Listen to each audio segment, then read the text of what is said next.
안녕하십니까? 네, 가을이 완연해졌습니다. 오늘은 사실은 굉장히 특별한 안식일입니다. 오늘은 선교 120주년 기념 안식일입니다.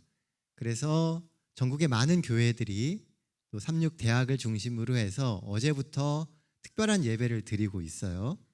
저희는 그냥 방송으로 보시고 교회는 교회 예배를 그냥 따로 드리고 있습니다. 여러분들 혹시라도 그 선교 120주년 기념 예배를 원하시는 분들은 집에 가셔서 재림마을 들어가셔서 보시면 됩니다. 그러면 어제 저녁 예배와 오늘 오후에 있게 될 여러 가지 행사들에 대한 것들을 같이 보실 수 있게 될 겁니다.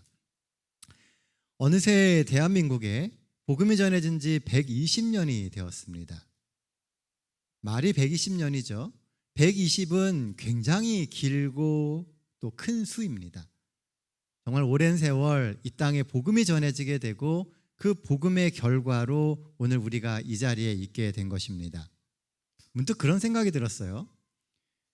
여러분들은 여러분들만의 기도처가 있습니까? 여러분들이 원하시는 시간, 특정한 곳에 가셔서 기도하시는 곳이 있으신가요? 이게 안 넘어갑니다. 우리는 우리에게 주어져 있는 시간들을 잘 활용하고 또 우리의 삶을 위해서 기도를 합니다. 이 삼육대학 호수 위쪽에서 조금만 더 올라가면요, 베델이라고 하는 장소가 있습니다. 아마 삼육대학을 나오신 분들 중에서도 생소해 하시는 분들이 많을 거예요.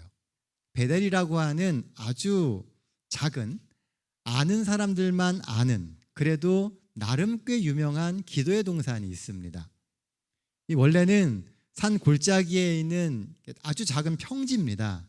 그런데 사람들이 자꾸 그곳을 오가다 보니 길이 생기게 되었고요. 지금은 그곳에 작은 이렇게 푯말도 있습니다. 작은 비석 같은 게 이렇게 있어요. 그래서 베델이라고 써 있는데, 이 베델이라고 하는 곳이요, 어떤 때에 보면은 그 길에 풀이 자라서 베델로 들어가는 길 자체가 아예 보이지 않을 때가 있습니다. 왜냐하면 날씨가 좀 안 좋거나 또는 학교에 무슨 행사들이 있어서 바빠가지고 학생들의 발길이 뜸해질 때가 되면 바로 그렇게 됩니다. 그런데 이상한 것은요, 그 길에 풀이 자라나서 길이 사라질 때는요, 학교에서 생활을 하고 있는 학생들의 신앙도 좀 멀어질 때라는 것입니다. 기도를 하기 위해서 사람들이 오갈 때는 길이 나는데 기도를 등한시하고 그 길을 오가지 않을 때는 그곳에 풀이 자라나 버립니다. 우리의 마음의 잡초도요, 조금씩 자랄 때는, 매일매일 우리가 하나님께 다가가고 기도하며 하나님을 만날 때는 그 잡초가 자라나질 못해요. 그런데 그게 조금씩 뜸해지기 시작하면 우리의 마음에도 잡초가 자라납니다.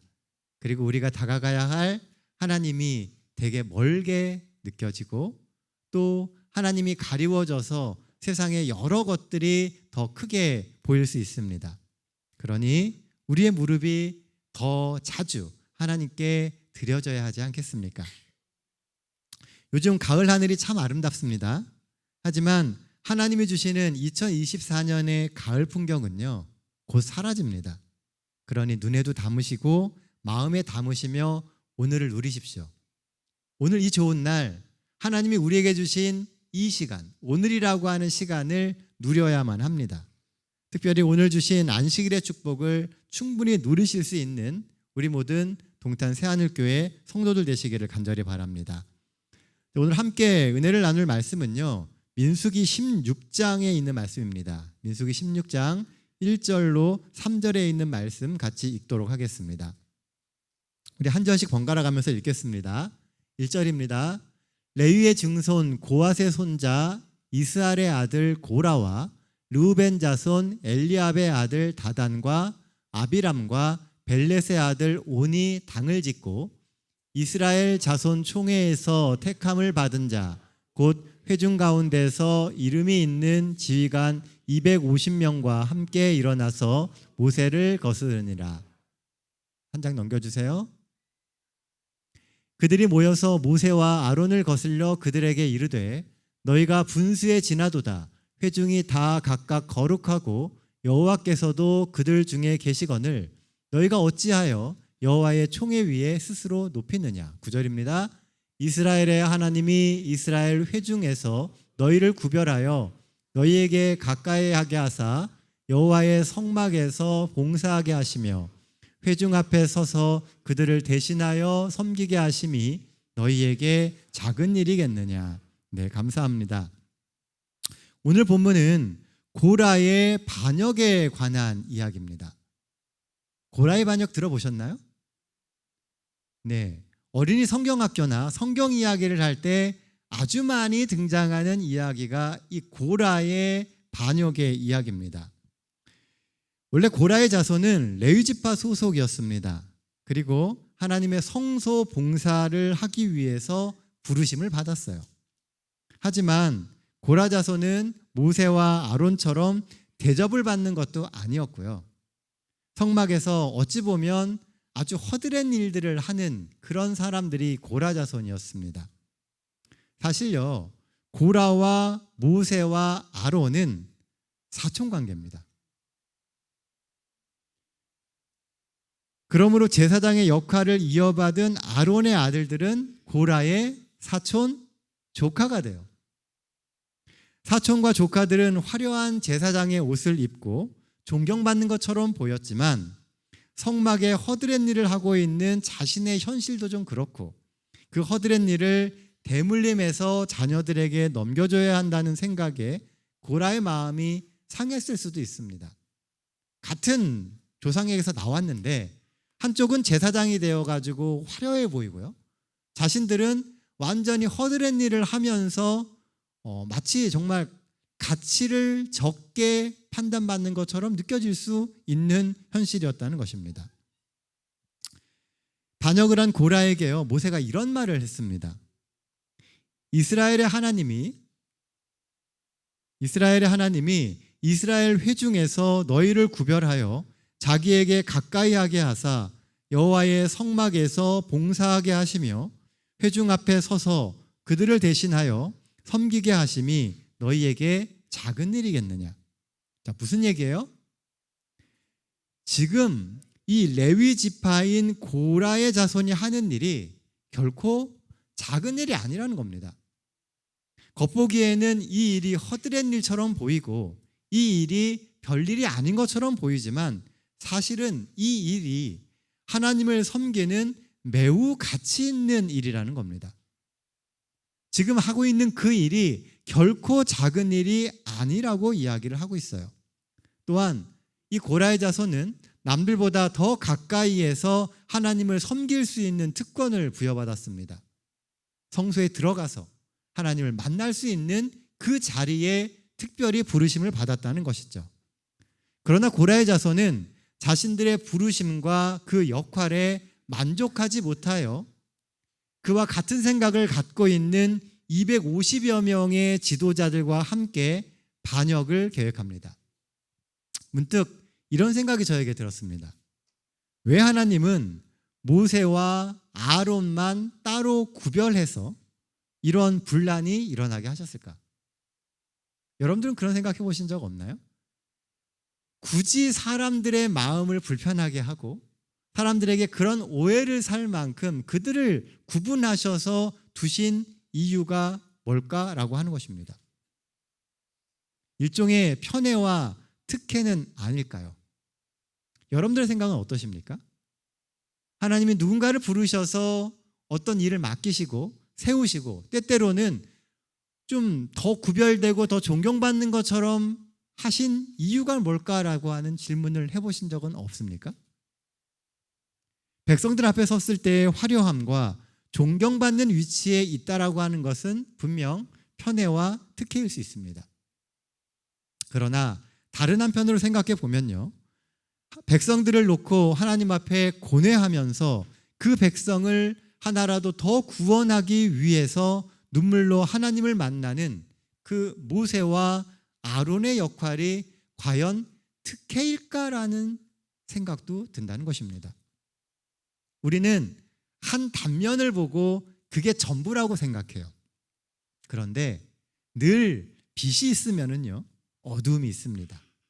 보이는 면 말고 보이지 않는 면도 있다라고 하는 것이죠. 우리가 성경을 읽어보면요, 이 모세와 아론이 그 백성을 이끄는 그 위치에 있으면서 얼마나 고뇌했는지를 알 수 있습니다. 심지어 하나님을 반협박도 합니다. 이 백성을 구원 안 하실 거면 내 이름을 하늘 생명책에서 지워달라고. 자신의 구원을 놓고 하나님께 그렇게 간절하게 따지고 이야기할 수 있는 사람이 바로 모세였다라고 하는 것입니다. 영적인 하나님의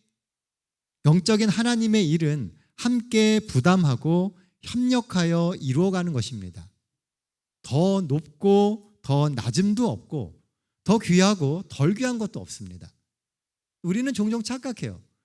화려해 보이는 것은 좋은 일이고 그렇지 못한 일은 좋지 않은 거, 귀하지 않은 거라고 생각한다는 것입니다.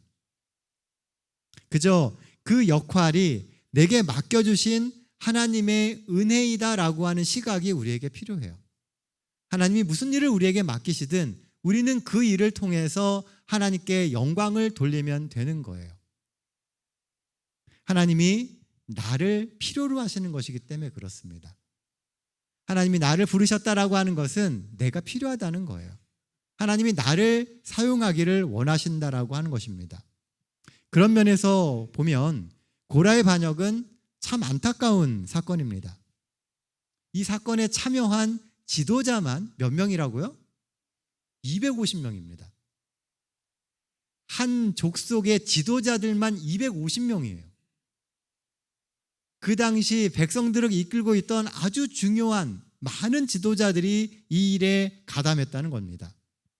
아마 이 일은 이스라엘 공동체의 엄청난 파장과 충격으로 남았을 겁니다. 이들의 눈에는 어쩌면 하나님은 자기 마음대로 독재하시는 분처럼 보였을 수 있습니다. 원하는 대로, 마음대로 사람들 선택하시고 자기 마음대로 모든 걸 하시는 분처럼 하나님이 보일 수 있다라고 하는 것이죠. 우리는 하나님의 독재와 신정 통치를 잘 구분하지 못합니다. 독재라고 하는 것과 하나님이 다스리는 나라라고 하는 것을 구분하지 못한다는 거예요.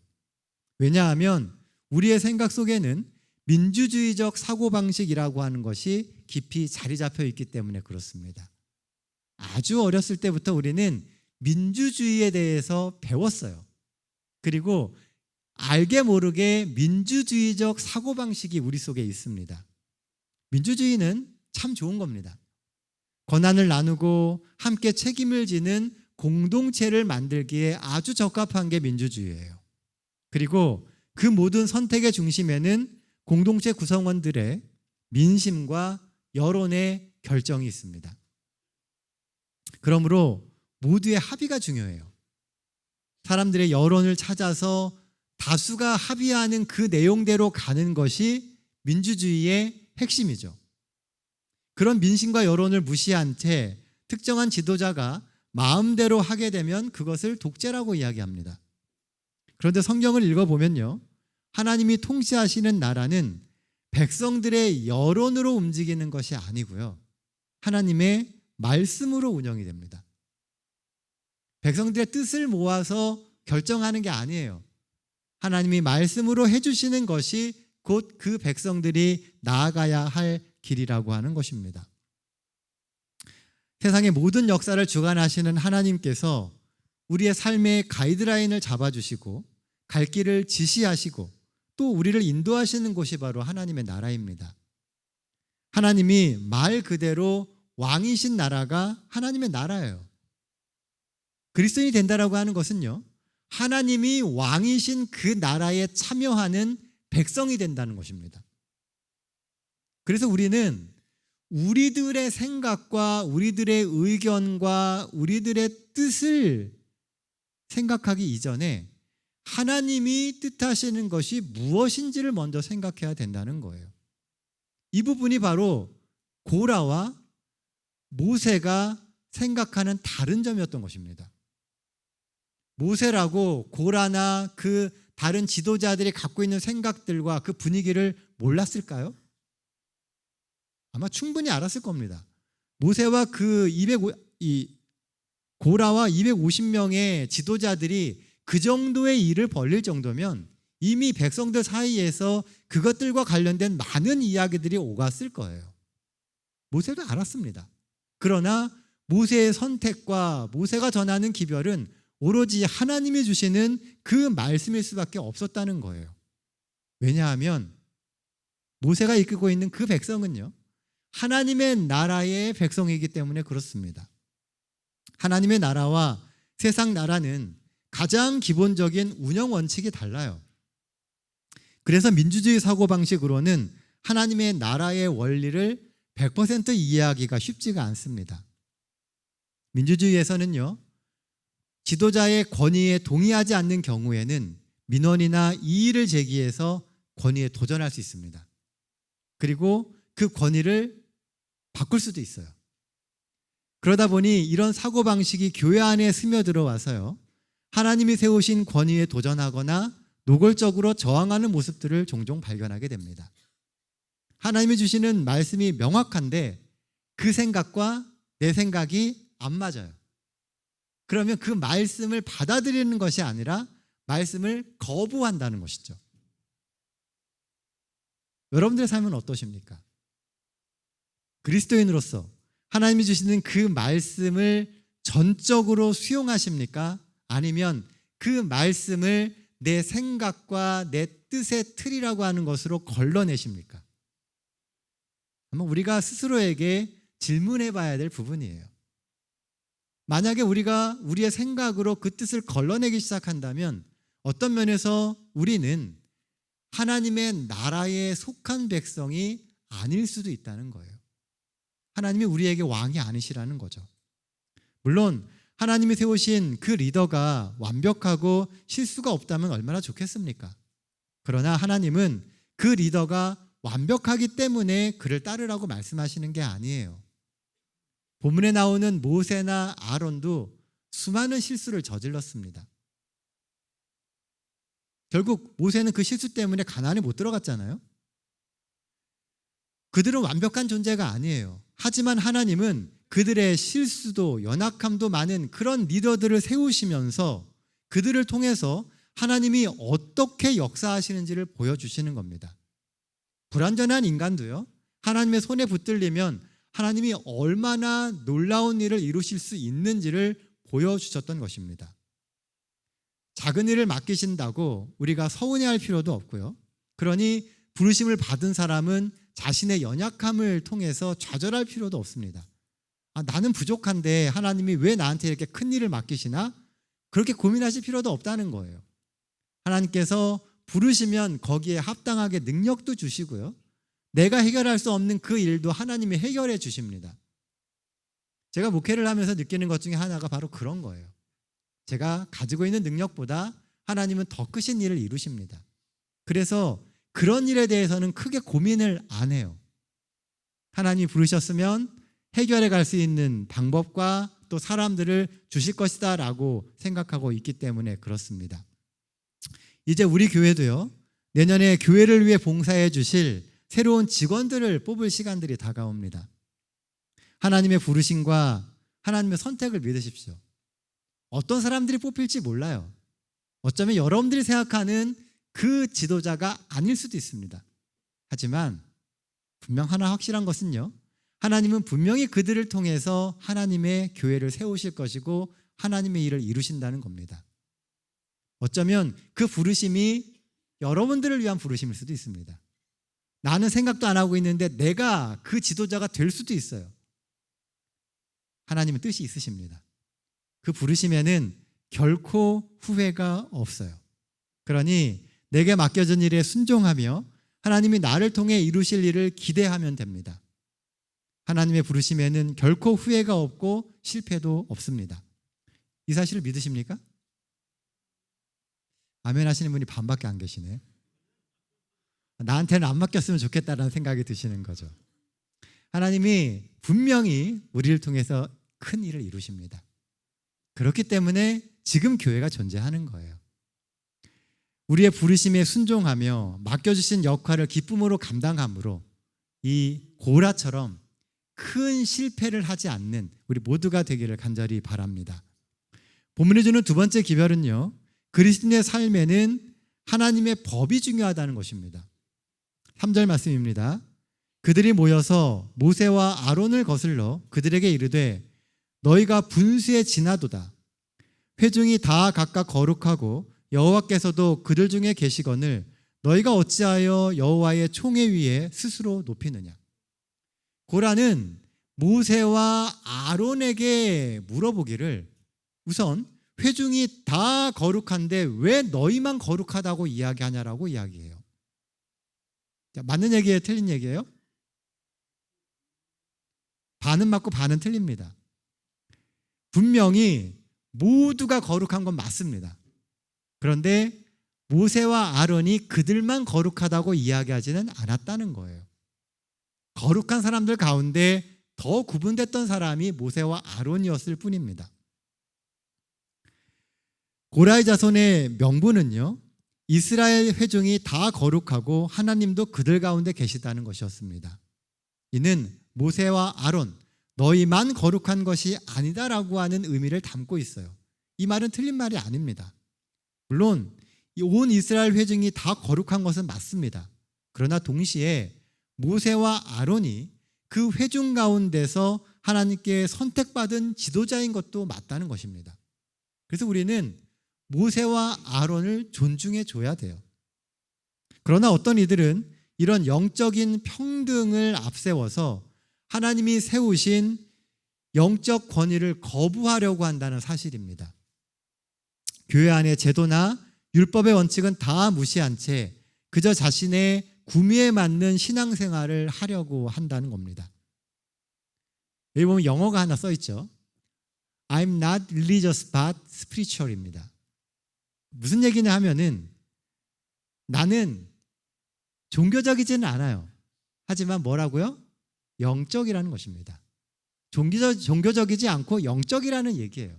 자, 종교적인 것과 영적인 게 뭐가 다를까요? 오늘날 많은 사람들이 이런 이야기를 합니다. 영적인 생활은 원하지만 종교적인 틀에는 매이기 싫다는 겁니다. 그게 신앙은 하나, 교회는 출석하지 않는 가나안 신자의 형태로 1차적으로 나타나는 것이고요. 통계상 종교 인구의 감소로 나타나는 것입니다. 밑에 보시는 통계를 잘 보시면은 파란 색깔이 무종교인이고요.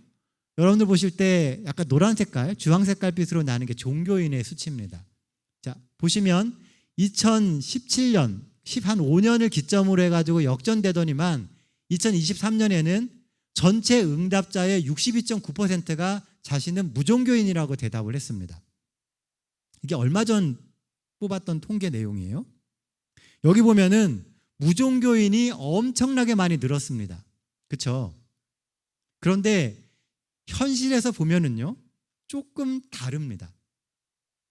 대학가 주변이나 청년들이 많이 모이는 명소들에 우후죽순처럼 늘어나는 게 있습니다. 그게 뭐냐 하면 점집이에요. 대학 주변에 점집이 엄청 많습니다. 타로 카페, 또 말 그대로 점집, 우리 표현으로 무당집 이런 것도 있습니다. 대학 주변에요. 그리고 명상이나 템플스테이 같은 것도 청년들에게 아주 유행이에요. 절에 가가지고 템플스테이 하면서 이렇게 명상하고 하는 것들을 아주 좋아합니다. 그리고 명상을 하기 위해서 여행을 떠나기도 해요. 겉으로 드러나는 수치에는 무종교인이 엄청 늘었다라고 이야기하지만 정작 현실에서는 좀 다르다는 것이죠. 왜일까요? 그들은 어디엔가 딱 소속되는 종교는 싫지만 영적인 생활은 여전히 필요로 한다는 것입니다. 그러니까 종교에 소속되는 건 싫어요. 하지만 영적인 뭔가는 내가 하고 싶다는 생각들을 가지고 있다는 거예요. 이는 제도화된 종교에 대한 반감에서 기인됩니다. 성경을 읽어보면요, 이스라엘 주변의 나라들에는 참 많은 신들이 존재했습니다. 정말 많은 신들이 그 주변에 있었어요. 그들과 계속 만나고 또 교류하다 보니 이방 신들에 대한 생각들이 이스라엘 사람들의 삶 속에 들어왔습니다. 그전에는 하나님만 계시다고 생각하고 살았거든요. 근데 어느 순간부터인가 하나님 말고도 다른 신들이 많다라는 생각을 갖기 시작했다는 거예요. 그래서 하나님께만 기도하다가 하나님 기도를 잘 안 들어주세요. 그러면은 옆나라 신에게도 또 기도하는 겁니다. 하나님 말고 다른 분 안 계세요 하고 찾는 거죠. 그리고 그 신도 잘 안 되면 또 다른 신을 또 찾아요. 그래서 여러 신들이 존재한다는 생각으로 가게 된 겁니다. 그리고 그렇게 다신론적인 생각으로 바뀌어져 가면서 나중에는 어떤 생각으로 이르게 되냐면요, 신은 나의 필요를 충족시켜주는 신만이 진짜 신이라는 생각을 갖는 거예요. 그래서 내중심적으로 신도 형성하게 된다는 겁니다. 하나님의 말씀에 순종하기보다는 내가 원하는 것에 하나님이 순종하기를 원하는 거예요. 웃기는 얘기처럼 보이지만요, 이런 생각을 갖고 있는 사람들이 의외로 많습니다. 내가 열심히 교회 다녀주고 신앙생활 하니까 하나님은 내 기도에 응답해 주셔야 돼요. 하나님이 응답해 주시지 않으면 내가 굳이 그 신앙을 할 이유가 없다는 거죠. 그래서 언제부터인가 신앙이 거래가 되어가는 겁니다. 하나님과 나 사이의 신앙이 진실된 마음과 섬김의 신앙이 아니고요, 주고 받는 그런 신앙으로 바뀌어져 가게 되었다는 겁니다. 오늘 고라의 반역도요, 일종의 영적인 행동입니다. 하나님이 정해주신 원칙과 틀을 거부하고 내가 정하는 원칙과 틀의 전환을 하기 위한 행동이었던 거예요. 영적 평등을 가장한 이기적인 사상이 이 속에 들어있다는 겁니다. 13절 말씀에 보면요, 이 고라가 얼마나 생각이 많이 벗어났는지를 알 수가 있어요. 13절 말씀입니다. 내가 우리를, 지금 고라가 하는 이야기예요. 모세와 아론 너희가 우리를 젖과 꿀이 흐르는 땅에서 이끌어내어 광야에서 죽이려 함이 어찌 작은 일이기에 오히려 스스로 우리 위에 왕이 되려 하느냐. 이스라엘 백성은요, 430년 동안을 애굽에서 노예로 살았습니다. 그들이 얼마나 고된 노동을 하며 착취를 당했는지는 히브리서를 읽어보면 아주 잘 나옵니다. 그런데 이 고라는 그 애굽을 뭐라고 표현하고 있어요? 젖과 꿀이 흐르는 땅이에요. 하나님이 이스라엘 백성들을 출애굽시켜서 가나안으로 데려가면서 그 가나안을 뭐라 그러셨어요? 젖과 꿀이 흐르는 땅이라 그랬는데, 고라는 어디가 젖과 꿀이 흐르는 땅이라고요? 애굽이 젖과 꿀이 흐르는 땅이라는 겁니다. 왜요? 애굽은 먹을 걸 주거든요. 자신이 살던 환경이라는 거예요. 내 필요를 채워주는 곳이 애굽이라는 거죠. 광야에 나와 보니까 여기는 먹을 것도 없고 사는 것도 너무 힘들어요. 그러니까 그들의 시선에는, 고라의 시선에는 하나님의 부르심과 인도하심이 정말 의미 없는 일인 겁니다. 내 필요하고 안 맞아요. 그렇죠? 고라가 원하는 것은 잘 먹고 잘 사는 거예요. 광야 생활에 비교해 보면 애굽이 훨씬 그렇더라는 겁니다. 그러다 보니 그들이 살아가고 있는 광야 생활은 괜한 고생이고, 그런 힘든 환경 가운데로 이끄시는 하나님은 늘 원망의 대상이 될 수밖에 없는 겁니다. 굳이 좋은 데 놔두고 우리를 이 광야까지 불러내서 이 생고생을 하게 하느냐는 겁니다. 하나님을 믿는다고 이야기하고 있지만 그 마음 가운데에는 다른 곳을 바라보고 있는 거예요. 그래서 모세와 아론에게 반기를 든 겁니다. 이것은 사실 모세와 아론에 대한 반기라기보다는 하나님에 대한 반기였어요. 그들의 마음 가운데 하나님에 대한 그 믿음이 흔들리고 있다는 것이죠. 오늘날 많은 사람들이 믿음 안에 있다고 이야기하지만 그 근본이 흔들리는 정말 많은 사람들이 있습니다. 이들은 늘 자신이 하나님의 말씀에 왜 불순종할 수밖에 없는지에 대해서 이야기를 합니다. 그러면서 자기 합리화를 해요. 말씀을 순종하며 하나님이 내 삶을 이끌어 가시도록 맡기는 것이 아니라 내가 원하는 방식으로 살면서 이 모든 것이 세상을 합리적으로 이끌어가지 않으시는 하나님 때문이다라고 이야기한다는 거죠. 그러면서 하나님을 거부하는 겁니다. 우리는 예전 사람들보다 많이 똑똑해진 것처럼 보여요. 아는 것도 많고 경험한 것도 많죠. 그러다 보니까 하나님이 우리에게 주신 그 말씀을 대하는 것도 그들과 다르게 대하려고 한다는 거예요.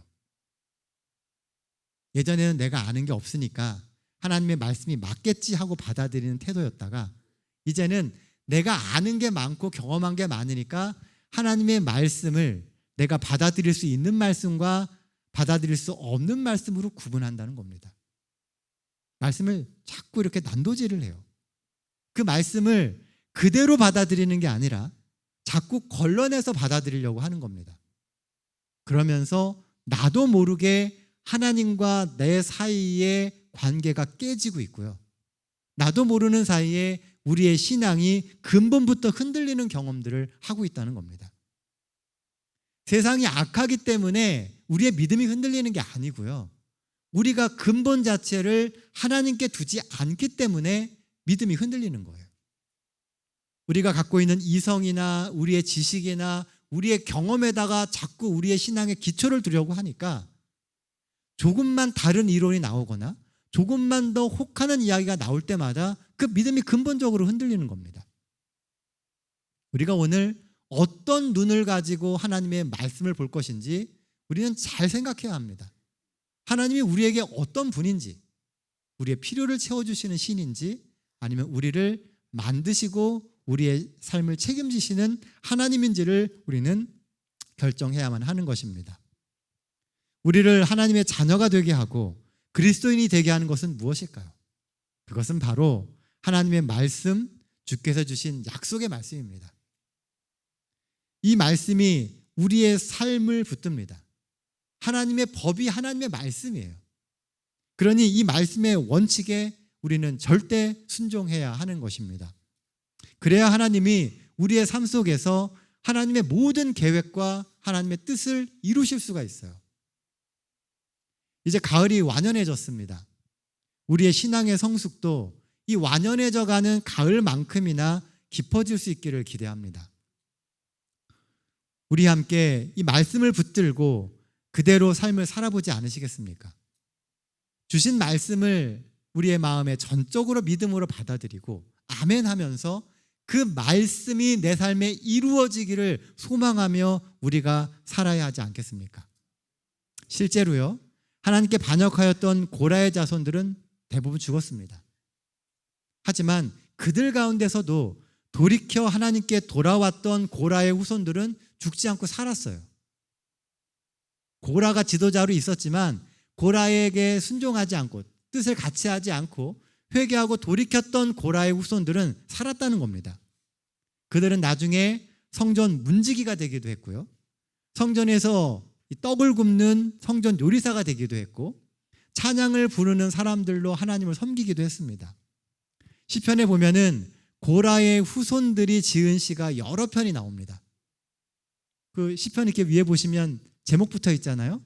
고라의 자손이 쓴 시 이렇게 된 게 되게 많아요. 시편 42편, 44편, 49편, 84편, 85편, 87편, 88편 등 정말 많은 시들을 이 고라의 후손들이 짓습니다. 그리고 하나님께 그것을 찬양으로 올려드려요. 그리고 우리가 잘 알고 있는 선지자 사무엘 역시 고라의 후손입니다. 이처럼 하나님은요, 죄는 미워하시지만 회개한 죄인은 끝까지 사랑하세요. 하나님은 우리가 하나님 편에 서 있으면 과거가 어떻든 간에 그거 하나도 안 중요합니다.